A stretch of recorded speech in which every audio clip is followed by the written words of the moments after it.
Today's topic of discussion is transconductance amplifier. This is also called as voltage controlled current source.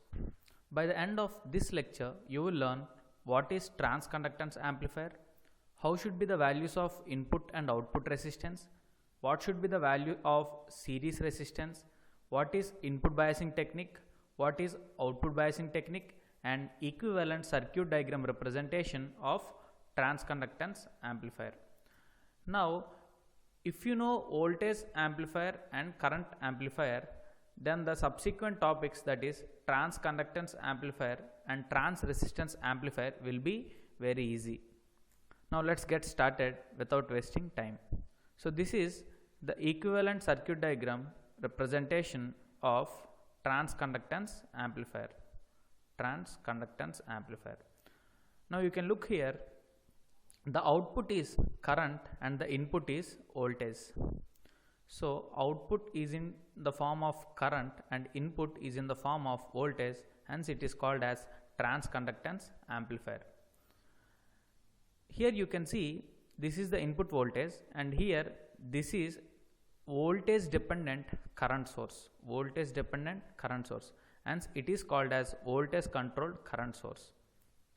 So this is how the nomenclature is obtained, and this Ri is called as input resistance and this R0 is called as output resistance.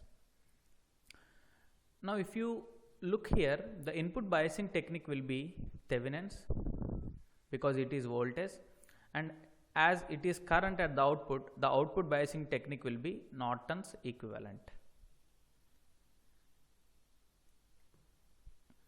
Now if you apply voltage here, the equivalent form of voltage, as I already explained in voltage amplifier, a series resistance followed by input voltage. For time being, let us take Vx.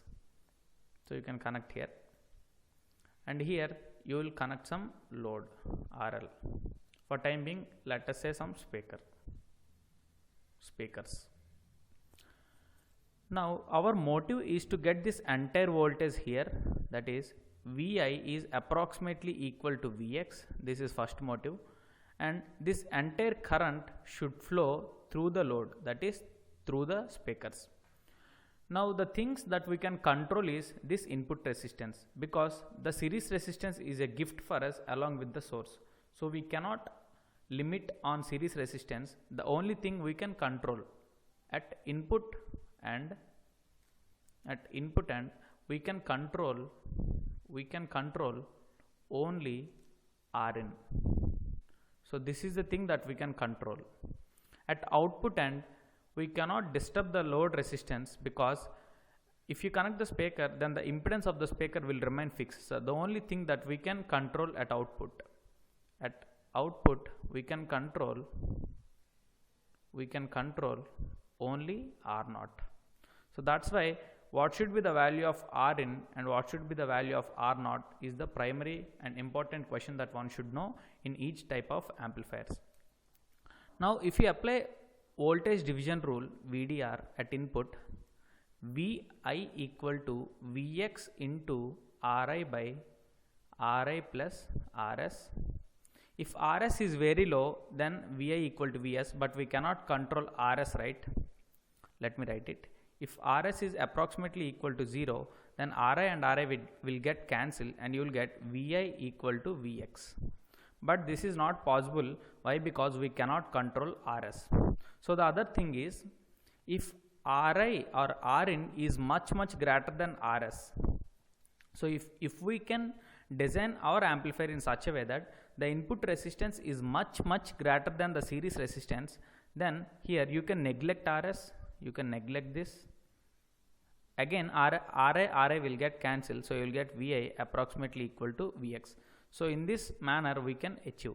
So one condition is the input resistance should be much greater, or Rin should be high. Similarly, here you can apply current division rule by CDR. Gm into, as it is transconductance amplifier, so the multiplying term is conductance. Gm into Vi is the current. We want the current through this load, right? So it is R0 by R0 plus RL.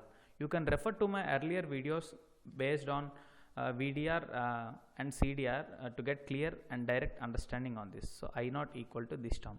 So if R naught is much greater than RL, because the only thing that we can control from output point of view is R naught, then you can neglect this RL, you can neglect this.